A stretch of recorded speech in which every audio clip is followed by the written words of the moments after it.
여러분, 오늘 본문은 그 부활하신 예수님이 이제 제자들을 다시 찾아오신 장면에서 시작됩니다.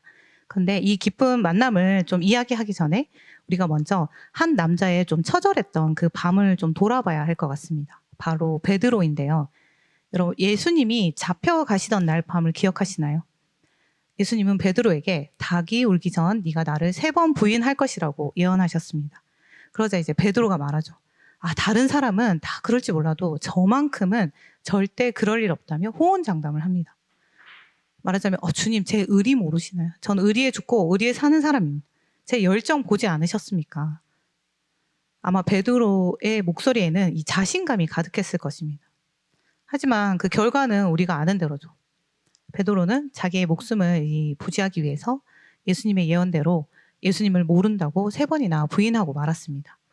그 마태복음 26장 75절은 그 순간을 이렇게 기록합니다. 같이 읽을게요.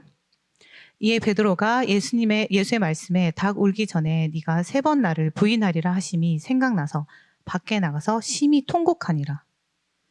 아마 이때 베드로의 그 귀에는 그 며칠 전 아주 호기롭게 말했던 다 버릴지라도 나는 아니니이다 라고 당당하게 외쳤던 그 자신의 목소리가 오히려 지금은 좀 날카로운 화살이 되어서 자신에게 돌아왔을 것입니다. 그리고 깨달았겠죠. 예수님 말씀하신 그 비겁한 놈이 바로 그 배신자가 바로 나구나. 여러분, 베드로에게 이 예수님은 단순한 스승이 아니었습니다. 어부였던 자신의 직업을 버리고 인생을 전부 걸었던 분이셨습니다. 그렇기에 이 베드로는 예수님에게만큼은 가장 충성스러운 이 제자로 인정받고 싶었을 것입니다. 하지만 가장 그 결정적인 순간에 그는 예수님을 뒤로하고 도망친 것이죠. 그래서 말씀에는 그가 이제 심히 통곡했다고 이렇게 짧게 이제 기록하고 있지만 그것이 단순한 눈물이 아니었습니다. 아마 숨이 떡끝까지 차오르고 이 가슴을 쥐어 뜯으면서 터져 나오는 그 뭔가 복잡한 감정들이 뒤섞인 울음이었을 것입니다. 여러분, 그 순간에 베드로의 마음이 짐작이 되시나요? 베드로를 가장 괴롭혔던 것은 예수님을 부인했다는 사실을 넘어서 나라는 인간의 그 밑바닥을 확인했다는 사실입니다. 여러분, 혹시 영화 하얼빈 보셨나요? 작년에 개봉했던 것 같은데 그 현빈이 안중근 의사로 나오는 항일운동 영화였습니다. 그 조우진 배우가 이제 영화 속에서 김상현이라는 독립운동가 역할을 하게 되는데요. 그런데 이제 그는 김상현이라는 이 인물은 독립운동가였지만 그 죽음의 공포 앞에서 동료를 배신하게 됩니다. 그리고 일본군이 이렇게 던져주는 스테이크를 먹으면서 우는 장면이 나오는데요. 사실 그 고기는 어떻게 보면 그 배신의 대가이자 이 비겁하게 구걸한 자기 목숨을 이어가게 할 그 어떻게 보면 인간이 아닌 동물들이 먹는 사료 같은 것이었습니다. 그런데 그가 왜 그것을 받아 먹으면서 울었을까요? 단순히 슬퍼서가 아니었습니다. 내가 고작 이 고기 한 덩이에 내 목숨 하나에 그 모든 신념을 팔아치웠구나라는 그 스스로를 향한 경멸과 역겨움이 있었기 때문입니다. 그럼에도 또 살고 싶어서 꾸역꾸역 고기를 밀어넣는 그 자신의 본능이 아마 너무나 혐오스러워서 나온 울음인 것입니다. 이 베드로 역시 마찬가지였습니다. 베드로는 스스로 이렇게 생각했어요. 자기 의리에 살고 의리에 죽고 예수님이 이제 붙잡히신 날 예수님을 잡으러 왔던 자의 이 귀까지 이제 대담하게 베어버릴 정도로 자기는 뭔가 강하고 자신의 신념을 지키는 사람이라고 스스로 믿어왔을 텐데 그 닭 울음소리와 함께 그 모든 허상이 좀 발가 벗겨진 것이죠. 그래서 목숨을 부지하려고 이제 비겁하게 거짓말을 늘어놓는 그 초라한 겁쟁이만 남았던 것입니다. 그래서 나는 결국 이것밖에 안 되는 인간이구나라면서 스스로에 대한 그 역겨움과 자기 비하로 아마 마음이 굉장히 괴로웠을 것입니다. 그런데 더 절망적인 것은 이제 예수님이 죽음을 향해 가고 계시니 다시 뵙고 이 용서를 구할 기회조차 영영 사라졌다는 것입니다. 그렇게 수치심과 이 죄책감에 감옥에 갇혀 살던 베드로에게 21장에서 예수님은 먼저 찾아오십니다. 이전에도 다른 제자들과 함께 있을 때 이 부활하신 예수님은 나타나셨지만 베드로는 아마 선뜻 예수님께 말을 걸기는 쉽지 않았을 것입니다. 그래서 예수님이 부활하신 예수님을 만난 후에 베드로와 제자들은 이제 몇몇은 다시 고기를 잡으러 가게 됩니다. 근데 고기가 잡히질 않는 거예요. 그때 예수님이 나타나셔서 이제 오셔서 고기도 작게 해주시고 이제 생선을 구워주시면서 아침을 해주시는 거예요. 제자들에게. 그리고 먹이십니다. 그리고 제자들과의 식사가 끝난 후 예수님은 이 베드로라는 한 사람에게 집중하기 시작합니다. 그리고 오늘 본문에 나오듯이 예수님과 베드로의 대화가 이어지게 되는데요. 우리는 오늘 이 두 사람의 대화를 통해서 예수님의 죽음과 부활이 어떤 의미를 가지고 있는지 좀 나누고자 합니다. 첫 번째로는 이 예수님의 십자가의 죽음은 우리의 정체성을 회복시켜 주십니다. 이제 배불리 아침을 먹은 후에 이제 배도 부르고 뭔가 이제 그 숯불 앞에 있으니까 따뜻한 온기도 도니까 이제 마음이 편안해지기도 했겠죠. 그때 예수님이 입을 여십니다. 그런데 그 첫 마디가 그 베드로의 심장을 덜컥 내려앉게 하는 거죠. 21장 15절 함께 읽겠습니다. 요한복음 21장 15절 같이 읽을게요. 그들이 조반 먹은 후에 예수께서 시몬 베드로에게 이르시되 요한의 아들 시몬아 네가 이 사람들보다 나를 더 사랑하느냐 하시니 이르되 주님 그러하나이다. 내가 주님을 사랑하는 줄 주님께서 아시나이다. 이르시되 내 어린 양을 먹이라 하시고. 베드로는 이 부활하신 예수님을 다시 만나서 너무 기뻤겠죠. 하지만 한편으로는 좀 가시방석에 앉은 기분이었을 것입니다. 불과 며칠 전에 그 대제사장의 그 뜰 안에서 불 앞에서 예수님을 3번이나 이제 부인했던 그 처참한 기억이 지금 그의 앞에 놓인 이 숯불 앞에서 다시 선명해졌기 때문입니다. 그때 예수님이 베드로의 전곡을 찌르신 거죠. 나를 사랑하느냐. 그런데 이 질문을 한 번이 아니라 똑같이 3번이나 던지십니다. 21장 16절에서 17절도 함께 읽을게요. 같이 읽겠습니다. 또 두 번째 이르시되 요한의 아들 시몬아 네가 나를 사랑하느냐 하시니 이르되 주님 그러하나이다. 내가 주님을 사랑하는 줄 주님께서 아시나이다. 이르시되 내 양을 치라 하시고. 세 번째 이르시되 요한의 아들 시몬아 네가 나를 사랑하느냐 하시니 주께서 세 번째 네가 나를 사랑하느냐 하심으로 베드로가 근심하여 이르되 주님 모든 것을 아시오매 내가 주님을 사랑하는 줄을 주님께서 아시나이다. 예수께서 이르시되 내 양을 먹이라. 여러분 예수님 왜 하필 3번이나 이야기했을까요? 왜냐하면 베드로가 예수님을 모른다고 부인했던 횟수가 3번이었습니다. 베드로에게 이 3이라는 숫자는 좀 너무나 지우고 싶은 낙인 같은 것이었어요. 첫 번째 부인, 두 번째 부인, 그리고 저주하면서 했던 3번째 부인까지 이 닭이 울 때 그 3번의 배신은 베드로의 영혼에 나는 실패자, 배신자라는 그 뭔가 깊은 좋은 글씨를 스스로 새긴 것입니다. 그래서 예수님은 어떻게 보면 그 숫자를 그대로 되돌려주고 계십니다. 한 번의 질문에 한 번의 고백으로 이 베드로가 예수님을 밀어냈던 그 순간순간들마다 다시 이 사랑으로 채워주고 계신 것이죠. 그래서 이 질문의 진짜 의도는 3번이나 묻는 그 예수님의 의도는 베드로를 추궁하거나 정죄하려는 것이 아닙니다. 너 그때 나 3번이나 버렸지 라고 확인 사살하시는 것이 아닙니다. 이 3번의 사랑 고백을 통해서 이 베드로의 마음속에 응어리 져 있던 이 죄책감들을 하나하나 끄집어내서 이 십자가의 사랑으로 치유해가는 과정이었습니다. 근데 이제 또 궁금할 수 있죠. 왜 다르게 물어보실 수 있는데 똑같은 걸 물으실까? 그 질문에 쓰인 이 사랑이라는 단어가 예수님은 아가파오를 처음에 쓰십니다. 나중에 이제 베드로는 또 필레오라는 단어로 이제 답을 하기도 하는데요. 뭐 이 단어가 아가파오냐, 뭐 필라오냐 달라서일까요? 어떤 이들은 이 아가파오를 최고의 사랑으로 뭐 해석하는 사람도 있습니다. 그래서 사랑의 질을 따지기도 합니다.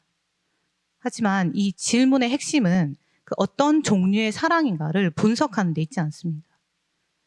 이 질문의 본질은 베드로가 잃어버렸던 그 사랑의 관계를 다시 확인하고 그 사랑을 바탕으로 이 그리스도의 양떼를 돌보는 사명을 공식적으로 좀 넘겨주시는 그런 과정인 것입니다. 그래서 예수님은 그 베드로의 입술에서 내가 주님을 사랑합니다라고 나는 그런 고백을 3번 끌어내므로써 그가 가진 그 실패자의 정체성을 좀 완전히 밀어내고 사랑에 빚진 사명자라는 그런 새로운 옷을 입혀주고 계신 것입니다. 그래서 사실 이 대답에서 베드로의 변화가 극명하게 나타납니다. 3번의 대답 끝에 베드로가 이렇게 고백하죠. 주님 그러하나이다. 내가 주님을 사랑하는 줄 주님께서 아시나이다. 이 대답은 그 예전에 예수님이 돌아가시기 전에 베드로의 대답과는 완전히 다릅니다. 불과 며칠 전까지만 해도 이 베드로는 모두가 주를 버릴지라도 나는 결코 버리지 않겠다고 외쳤던 사람입니다. 그때 베드로의 근거는 그 자기 열정, 자기 의리, 자기의였던 것입니다. 내가 할 수 있다는 그런 자신감이 그의 정체성이었던 거죠. 하지만 지금 베드로의 대답에는 나라는 이 주어가 힘을 잃었습니다. 대신 주님께서 아시나이다 고 고백합니다. 말하자면 주님 제 열정 보십시오가 아니고 주님 저는 사실 저 자신도 믿지 못하는 비겁한 자이지만 제 깊은 곳에 예수님을 향한 갈망이 있다는 것을 오직 주님만이 아십니다라고 겸손하게 고백하는 것입니다. 그래서 여러분 예수님은 그 베드로의 과거를 묻지 않으십니다. 지금 현재 그의 마음을 물으셨죠. 왜냐하면 예수님의 그 십자가의 죽음은 이미 베드로의 모든 수치를 대신 짊어지고 무덤으로 들어간 사건이기 때문입니다. 히브리서 8장 12절에서 하나님은 이렇게 말씀하십니다. 같이 읽을게요.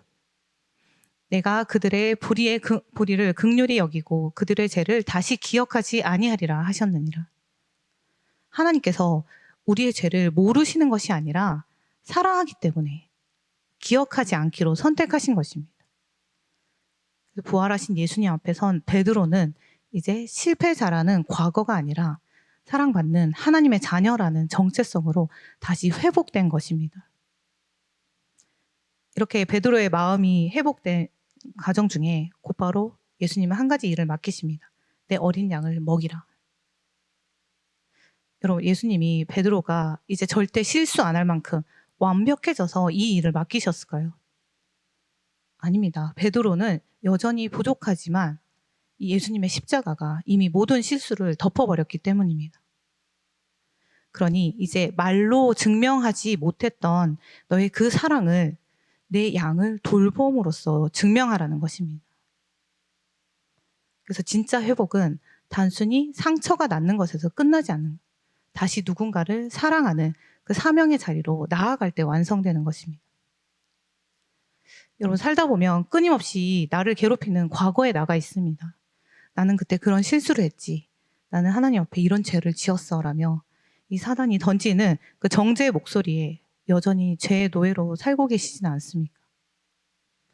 오늘 이 시간 그 베드로의 수치를 지우시는 예수님의 섬세하심을 다시 기억하시기 바랍니다.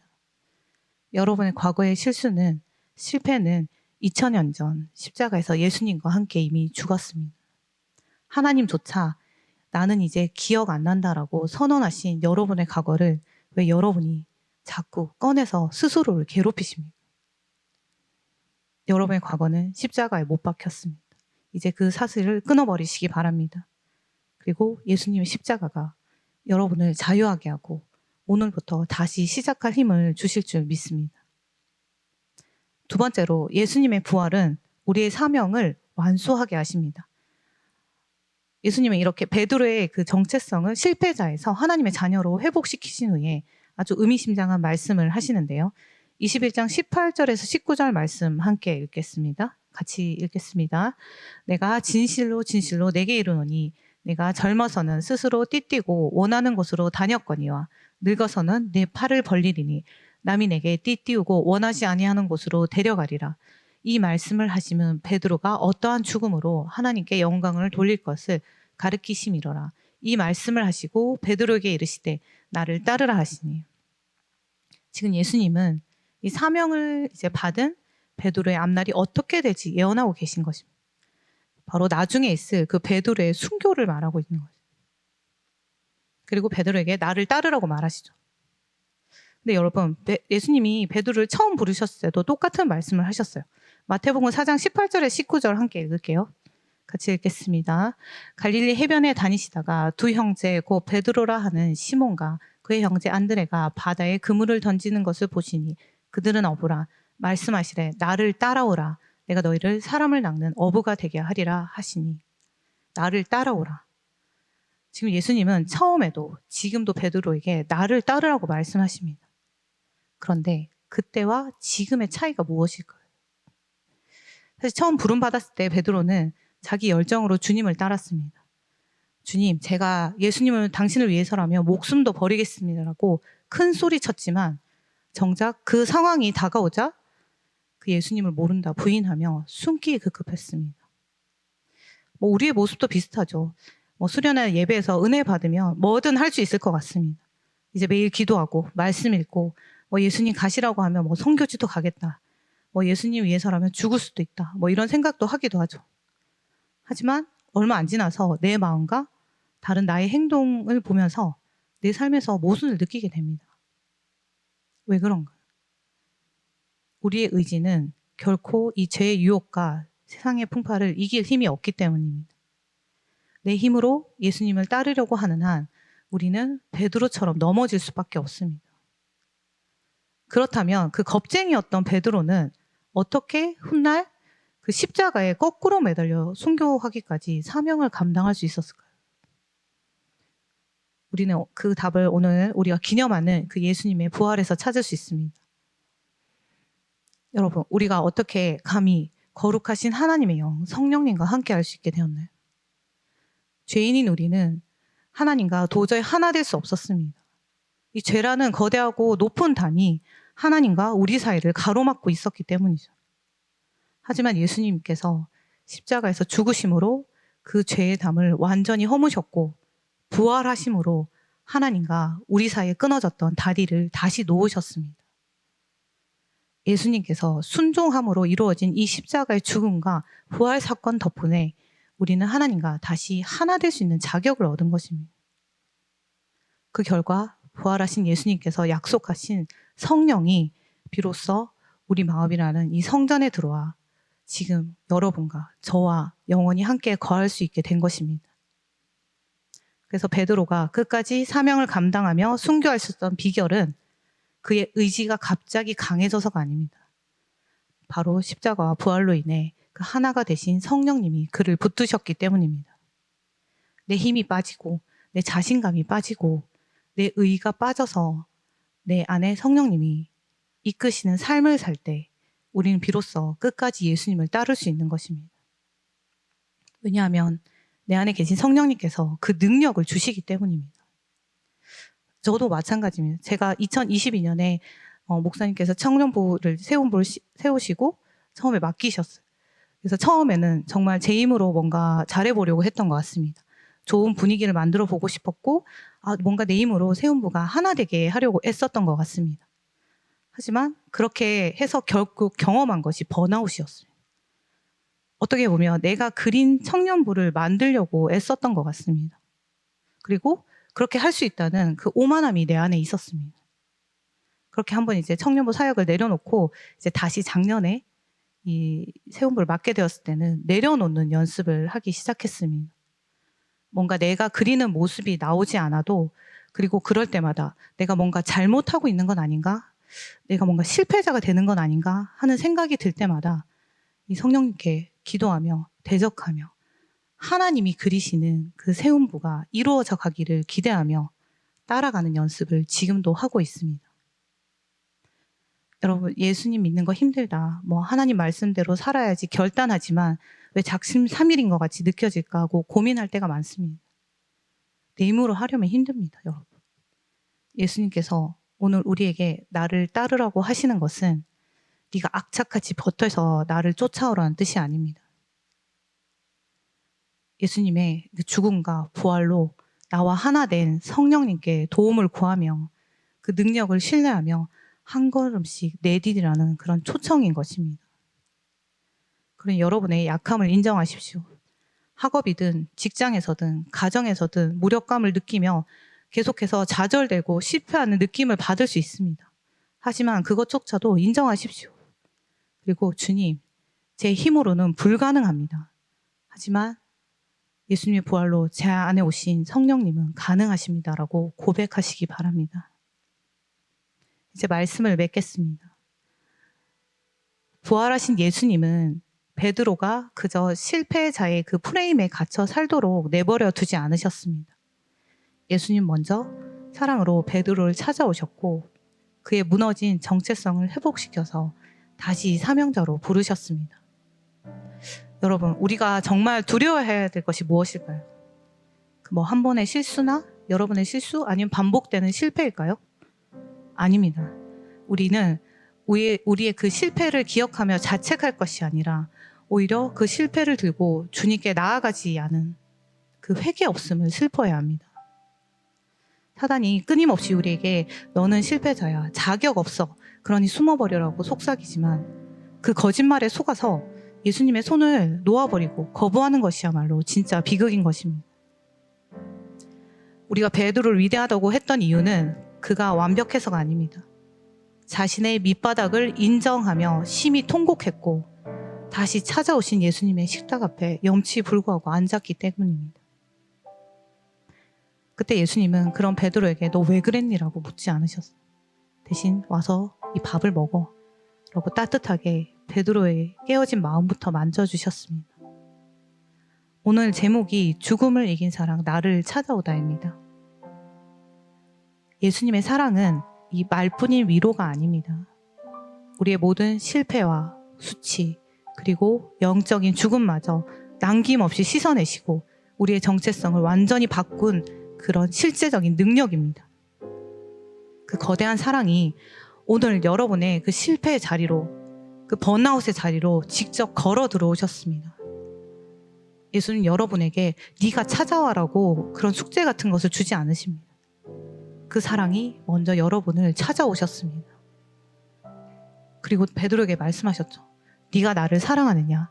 그렇다면 이제 그 사랑을 내 양을 먹임으로 증명해라. 예전에 베드로는 그 화려한 말과 호언장담으로 사랑을 증명하려 했습니다. 하지만 이제 예수님 말씀하시죠.